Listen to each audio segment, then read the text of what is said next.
And good evening, fellow FanDuelers. Welcome back to another episode of Grade A Fantasy on the Grade A Fantasy channel. Here to review Week 3 top running back plays at the running back position. I wanted to start at QBs, but I've been monitoring some news and some other stuff just came out. Well, literally a couple bits of news came out, and one piece of it was kind of finalized.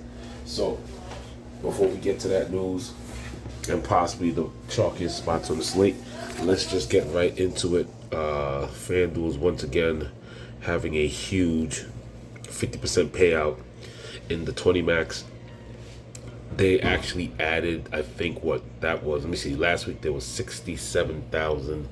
So they pretty much added 12,000 people to the pool. But the only thing that they did is change first place. Last week, first place was 40,000. So now it's 50,000. So, but everything else stayed the same, 12, 8, like literally all this stayed the same, and now it's just a bigger piece of the pie, because I think in last week's contest, you had to finish somewhere in the, what, I think 33,000, whatever, 100 it was to just be in the top 50. So, that's your prize pool right there. I think everything is about the same.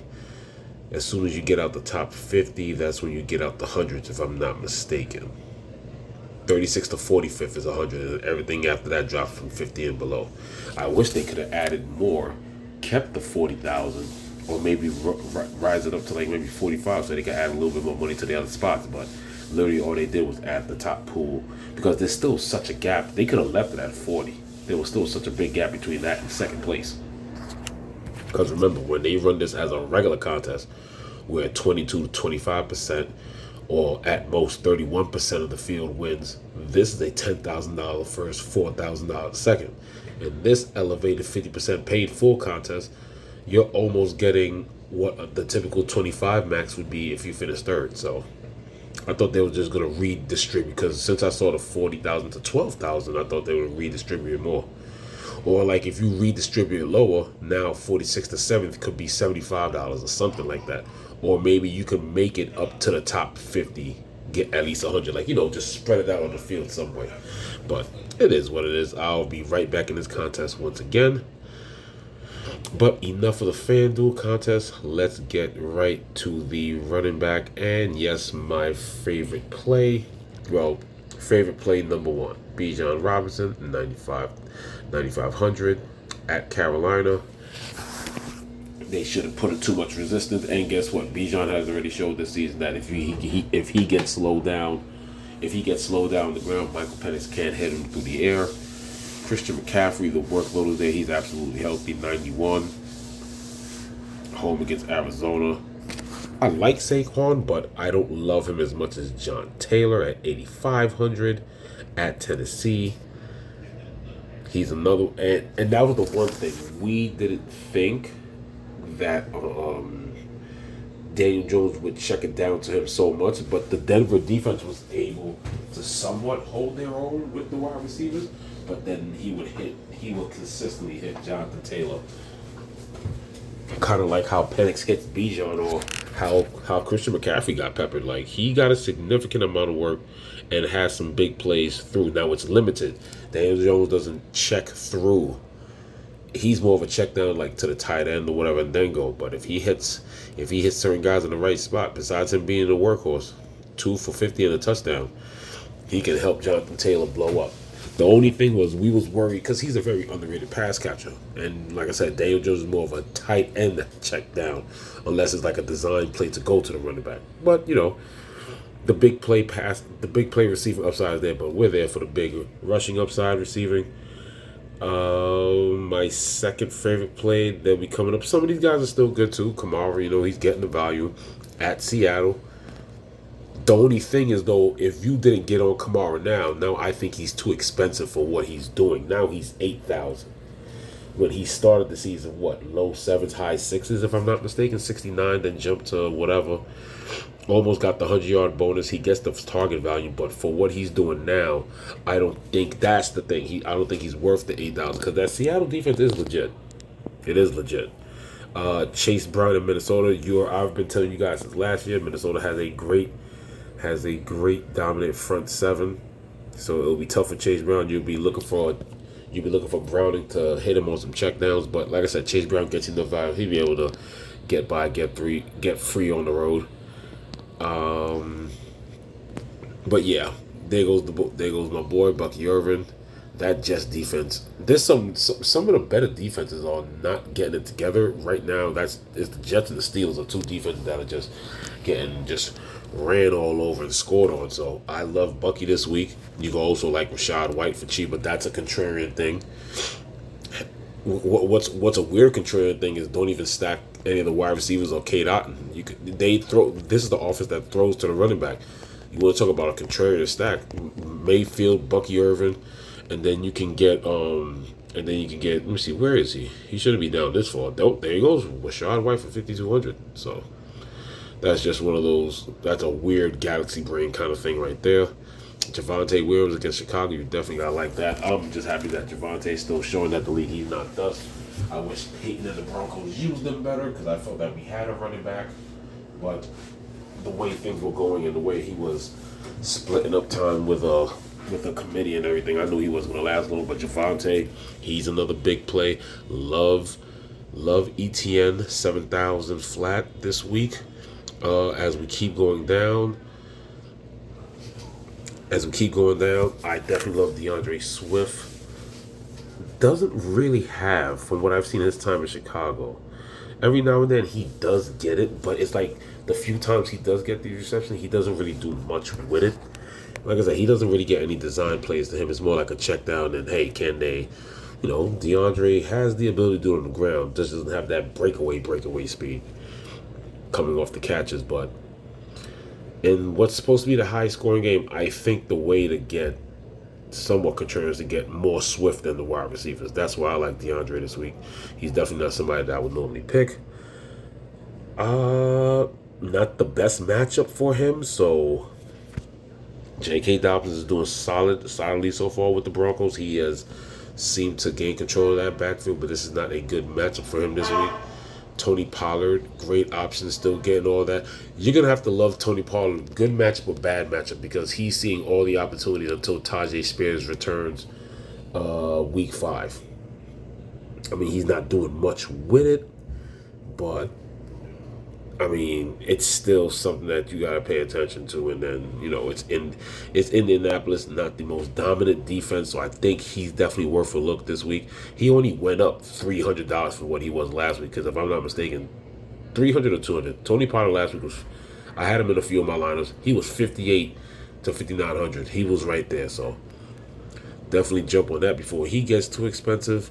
And then let's go to pretty much my next favorite play. Oh, Nick Chubb did look pretty spry. He has a chance against a very suspect Jacksonville front four.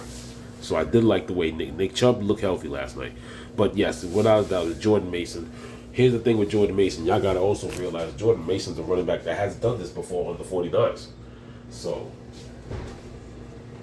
Jordan Mason, hard runner, doesn't have much pass catching upside, but he's definitely looking like it's going to pretty much, without a doubt, him and Bijan are going to rule. And Jordan Mason is definitely looking at 33, 35, 37% being under 6,000, 5,800. So once there's just certain things that happen every year. Aaron Jones is, as a running back getting up there in age, and he gets dinged up every year. So, I mean, I like Aaron Jones. I like him as a dual threat guy, but once I seen hamstring, it was just that earlier, about a few hours ago, he was just placed on IR. So now they just signed Cam Akers. This is the third time he's been with this team now. Cam Akers has bounced around the league quite a bit. But the thing with Cam Akers, this could be just a rent thing. And then until, their main guy gets back, then, they'll probably just cut him right after. But the fact that, if you watch that Minnesota game, I don't even know why I'm doing all this when I can simply just go through the filter. I'm just wasting my time here. Just go to Vikings.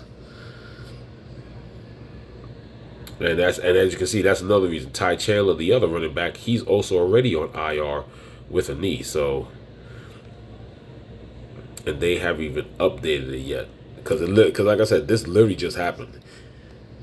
Being out, yes, but I think they're gonna put him on short-term IR from what I understand. It says out, but they did just sign Cam Akers and he was ruled out, but they might put him on short-term IR, knowing that they have to bring him because the backfield is pretty much slumped down. So, but yes, Jordan Mason, hard runner. I definitely love his upside this week.